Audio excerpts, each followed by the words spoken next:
The lost childhoods of World War II. The evacuated Polish children. These children carried no weapons, just memories and a few photographs tucked into torn suitcases. This is back in that day when war didn't just divide countries, it scattered childhoods.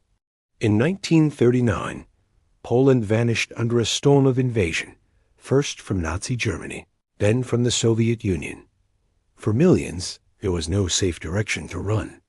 Entire families were torn apart, and among them, thousands of children.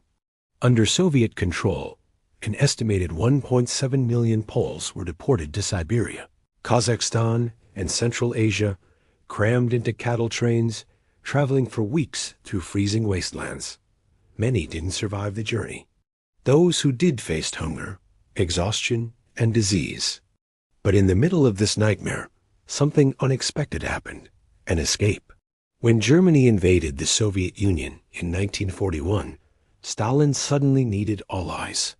Polish prisoners were released, forming Anders' army under General Władysław Anders. Among the soldiers were thousands of civilians, women and children who had survived deportation. In 1942, they began a long journey out of the USSR, through Kazakhstan, Uzbekistan, across the Caspian Sea to Iran. It became known as the Polish Children's Exodus. Many were orphans, their parents lost to prisons, labor camps, or war. By the time they reached Iran, they were starving, barefoot, sick, and half their original number. From Iran, the children were taken further, to India, New Zealand, South Africa, and East Africa, into places like Tanzania, Kenya, and Uganda. The largest group, over 700 Polish children, found refuge in New Zealand in what became known as the Polish Children's Camp at Pahiatua. Others were cared for by local communities, missionaries, and aid groups like the British Red Cross and the Polish government in exile. For the first time in years, they slept in clean beds. They went to school. They laughed again. But the war still loomed over them. Letters from home rarely came, and most never saw their parents again. When the war ended, many couldn't return to Poland. Their homeland was now under Soviet control. So they stayed in New Zealand, Britain, Canada, or Australia, rebuilding their lives in places they had never heard of as children. Some carried small Polish flags in their pockets.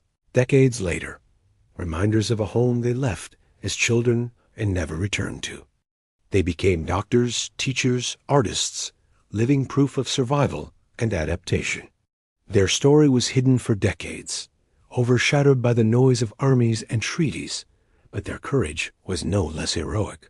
The story of the Polish children is not just about exile, it's about endurance. They crossed deserts, seas, and continents, and still found ways to smile. Because sometimes the greatest victories in history aren't fought on battlefields. They're found in the quiet survival of those who refuse to give up. This is back in that day where even the smallest voices carried across the world.